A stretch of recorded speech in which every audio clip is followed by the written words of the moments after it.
They were actually a really classic Australian band from the 70s. Yeah. Although this was an 80s album, 80 or 81, I think. Okay, that's cool. Yeah. Welcome to part 2, by the way, guys. Sorry about that. Let's see, what else would be interesting here? The Tubes, great American band. Who doesn't love that picture? Edgy. Yeah, they were pretty. They're from San Francisco. I've done a lot of shows with them over the years. Always a very interesting band live. Yeah. Especially, oh God, what's his name? Prairie Prince is still in the band. Fee Waybill is the lead singer. Where? You get dressed up as a like an 8 foot tall transvestite. Huh. A freeway ball right there. Yeah, Fee Waybill. That's cool. That's cool. So we transition from the Tubes to Canadian greats Rush, who I actually have a soft spot for, only because I couldn't believe when I saw these guys on TV in Perth in 1980 at 2 in the morning. Right. Like how 3 guys, and I was into punk at the time, by the way. I was a Damned, Pistols, Stranglers, all that stuff. And I saw these guys, and I couldn't believe 3 guys made all that racket, you know? No shit. And so I found that pretty amazing. And the picture. And in the I back. actually got to like some of it. Good. And then there's Duran Duran's very first album. Yeah. Which most people. That's only because I like Planet Earth. Yeah. You know, I was in my 20s. For sure. That's my excuse. Yeah. Same for Rio. I'm surprised you have I was that in my too. 20s. I'm sorry. No, you're good. It's good that you were able to transition at least. Then Lizzie, yeah, back to the 70s. And then we go. Joke. You'll see a lot of me going back and forth between 70s and 80s. Thin Lizzy. Show them the art on this. Actually, Thin Lizzy? yeah, please. Okay. This was incredible Hang when I on, let was me, first upon it. Oh, how this opens up like that. That front, that page is like a TV. There you go. Yeah, you can see the details on that art. It's incredible. Yeah, it really is. They Always just has. don't do it like that anymore. They don't make albums that look like this anymore. All you have is Charlie XX All the details, who produced it, where it was recorded, all the liner notes. You just don't get that in downloads or even CDs. You don't even get traditional art like that anymore. Nah. It's ridiculous. Nope. That is awesome. I'm I glad love you it. picked up on that and pointed that out. Yeah. And there's Killing Joke. We all love Joke. the Communist Party and all that crap. Yeah, that was the theme. They had a theme for a while about that. Love Killing Joke. Yeah. And that was the first NXS album that I ever came across. It's an EP, actually. It's a rare EP, also from Australia. It's the early days. Yep. My dad was friends with the band. Yeah. I did Listen Like Thieves in Australia at the time. Yep. Bunch of shows around Sydney with them. Or Sydney Entertainment Centre. They were good. They were indeed good friends. Well, I hit it off with Michael Hutchins in particular, but that was, after the shows down at King's Cross. Anyone in Sydney would know about King's Cross back in the 80s. Right. It was the place to be. Yeah. Anyway, so moving on. Sons Simple of Minds, Sons of Fascination. Fascination. Yep. He has 2. Awesome. Steve Village produced it. Yep. He doesn't have. I'm surprised you don't have the combination of the 2. In one album. They They did were that. released separately. I know, but I remember that they also later released them both together on this album. With Yeah, Sons but of... I had the 2 separate, which I prefer. Oh, okay, that makes sense. I like that better. They released their companion albums. So Okay. it wasn't like a standard double album would be. Right. But they were released as companion albums on the same date in Australia. So that they should have been a double album. Mm-hmm. But they decided to, take the different I guess route. the marketing strategy was to release them separately, but Which is on cool. the same day. I like that. Yeah. That's actually... Pistols. Who doesn't love Sex Well, Pistols? Can never go wrong with Nevermind the Bollocks. Yep. Who One doesn't of love the best them? rock albums ever made. Yep. That Right. is fun. Ferry. We'll know Didn't about. you didn't like this album, didn't you? Huh? You liked It was this all right. It was okay. but it wasn't as... It's got a great song called "The In Crowd" on there. Yeah. It was actually a cover, but it's a real like throwback to Roxy Music early days. Right The on. sound of it. Who doesn't love that? He wants I to go think back. half of Roxy Music played on that album anyway. Really? Chris Thompson, the drummer, Phil Manzanero on guitar. You can really hear it. That's cool. All right, switching back to Australia. Australian greats, Midnight Oil. The good stuff, not the beds of burning crap from the mid-90s, from the mid-80s. This is the real deal. Head injuries, Yep. Midnight Oil at its finest, along with 10-9-8. And then there's the hand. Yeah, Powderfinger. But yeah, that's cool. I'm gonna listen to that album one day. Yeah, And then you have Devo. Devo. Yeah.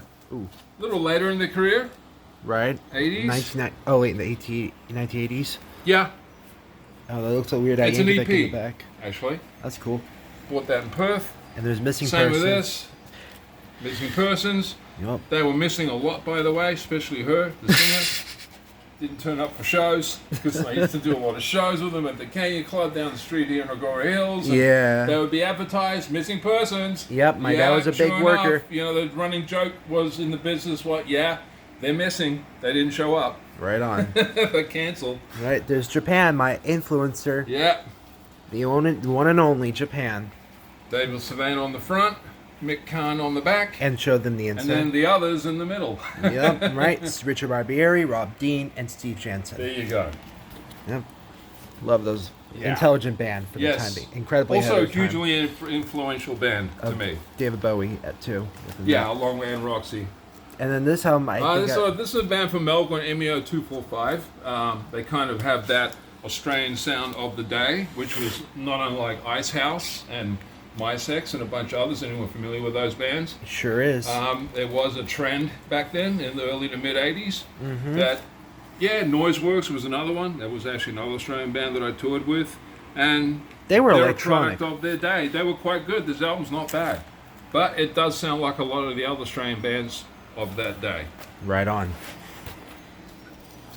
Oh, speaking of Noiseworks, here they are. Oh, there we go. Yeah. Aren't they These like? guys were pitched as the next In Excess at one point, and they were Okay. actually in competition with In Excess around like the early 80s in Australia. Really? In Excess obviously went on to do Conquer the World. Noiseworks, not so much. Damn. Great band, great album, but that's where it started and pretty much ended, you know? Yeah. Unfortunately, see the old bunch of good-looking lads? Yeah. Yep. And then here's Ultravox. Yes. The Raging Eden, my Rage and Eden. first album that I've ever listened to from them. But yeah. Actually, I played you What'd you- Vienna. Vienna first, before. right? Yeah. Yeah, you sure did. But I remember. think it was the Thin Wall you gravitated the most towards, Yeah. at least in the early days. you know? Yeah, and that's the earliest memory I got from Yeah. that. Not even the Vienna. Oh, this might be the EP. It is the EP. Okay. It's I'm never been sure about that artwork, but whatever. cool though. I The mean, that's- Godfathers. This is one of my first shows I ever did in America. And what's funny is that I gave him that I originally bought that record for free, I think, at the store that I got my records Oh, you from. did? Yeah, and I 'Cause gave this that. album I and- bought in Sydney. You did? Yeah. Oh, Yeah. oh! I just said that because I recognized the tag, the price tag on it. It comes from the Oh, the record outlet. yeah. You know what? You might be right. Maybe. I gave it to you. Huh. Wow. I know that I heard these guys and maybe I got two of them. Right? Maybe. Okay. I'm First so School glad I Black- caught you on that. But good for you. You caught your dad. Yep. Birth School Work Death. Awesome song. Yep. That's why I have this album. I think it was for no, it was. We actually bought it. I thought it was for free. I got something else for free when I bought that. But I actually heard this in Sydney back in the early 80s. And then it was one of the first when I came over here in 88. They came to the Strand. And anyone who knows audio companies, sound companies here in LA, I met the world-renowned Dave Ratt, who came into the Strand with the Godfathers to mix them, and he bought his own PA in at the time. That's fucking cool. Yeah. Dave Ratt, who obviously went on, Rat Sound obviously went on to do Coachella and Red Hot Chili Peppers. And all that Pearl famous Jam, jazz. Oh, they got huge. And then there's the He's church. he's a legend.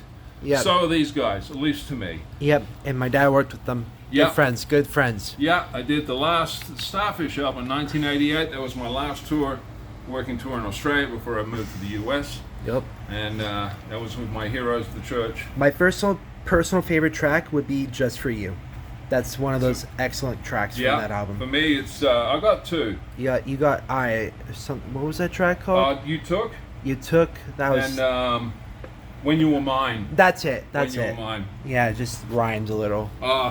Awesome band.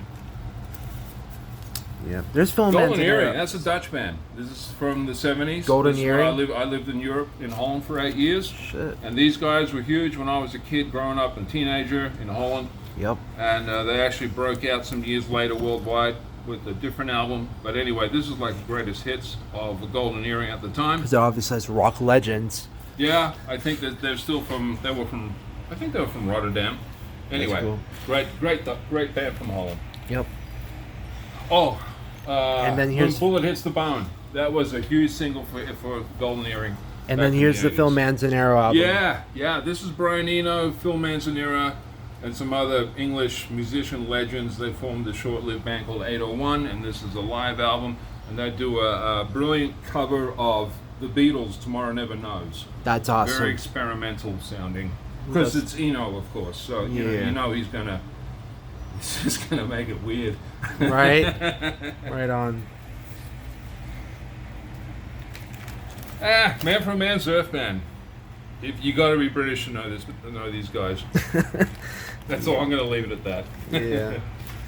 That's prog rock, just British prog rock of its day. You know, the early 70s. And that's the Beach album, right? Yeah. This is Chance. This is actually Man from a Man. They got a little more commercial.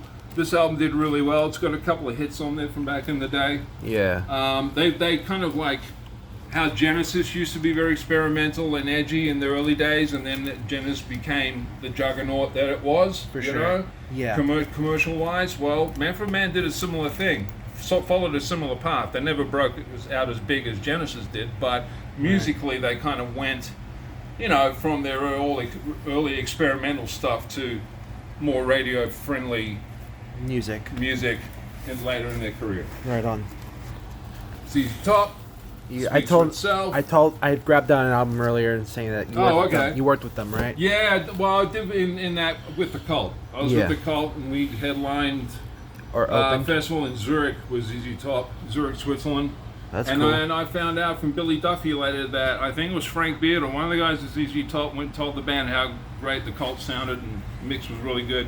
And I heard got that from Billy Duffy, Aw. and so that felt really good. You get a compliment on my mix from ZZ Top Sure for the can. Cult. Yup. My dad's a good mixer. A great mixer. Oh, Robot. Yep. Alan Parsons. Yep. What can I say? Alan Parsons Project. And I think that's your signature right there. Oh yeah, he signed it for me because, another story. I met Alan Parsons. I've met him a few times when I was mixing Todd Rundgren. He's good friends with Todd Rundgren. But that's also when I got into it with him about, I made a joke about Brits. He didn't appreciate it. And, yeah, he didn't speak to me after that. Oh, damn. Yeah. That's a little sad, but you know. Yeah, whatever. He's a jerk. The Cure. Wasn't this the 79 album or Charlotte 80? something. Yeah, I think this is from the Early 19... faith or pornography era. Oh, 1982 then, I'm assuming. Yeah. Okay. Yeah, So- this is with a really dark, Cure, Gothic. Gothic. Yeah, there you go. That's the word. Yeah. Which I like. And And I've worked with the Cure in the past, a long time ago. I did show dates in Perth for the Killing an Arab tour in 1980, 79. Yeah, that's what the record was called. It Killing was an- not politically correct these days. I wasn't even politically correct back then, but anyway, that's what the record it was was called. just a joke, right? Oh no, but anyone who's into the Cure knows that record of Killing an Arab, and that was their first tour of Australia, and I did Perth dates for them That's with cool. them. And I'll never forget this at a place called the Blazers in Perth.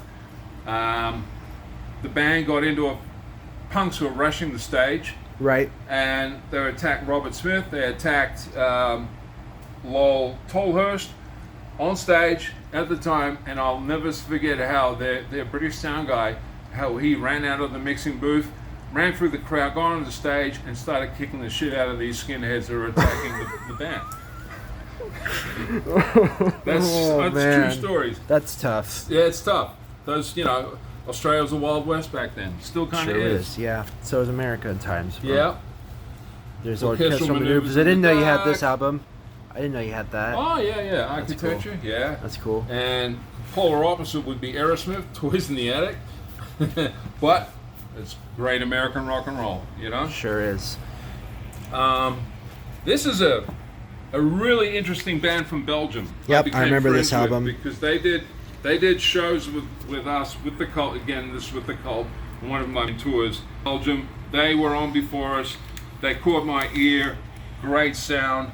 Somewhere between Foo Fighters and Cure and and their own thing. Didn't you compare them to Talking Heads as well, or they're not? Maybe, but I think they're more in the Foo Fighters direction though. Oh, like rock, basically hard rock. But really good. They were really good. Trigger Right. Finger, thoroughly recommended. Don't know if they're still around. This is back from 2010 or 11. Oh, okay. Because I Yeah. only remember that album. You showed me that when we were living at the condo, Right. and it was that first album that piques my mind. Yeah. No, great band. For sure. Good rockin' three-piece. Nazareth. Yeah, Nazareth. Hair of the Dog. Yep. Can't go wrong with this one. It's probably the best album along with the Rampant that I showed Sure earlier. is. My Sex. My Sex, who doesn't love them? With that Band from Melbourne, another band, Australian band of its day in 82, 83, 84. Along with, I got another band here from the same city, from Melbourne, called Boom Crash Opera somewhere. Huh. And The Damned. The Damned. Yeah, well. Yeah, but I mean, We'll get to that. the only track I like from them is Computer Games. Computer Games. Great lines Yeah. he would put up on. Hey, can we take a break? Yep.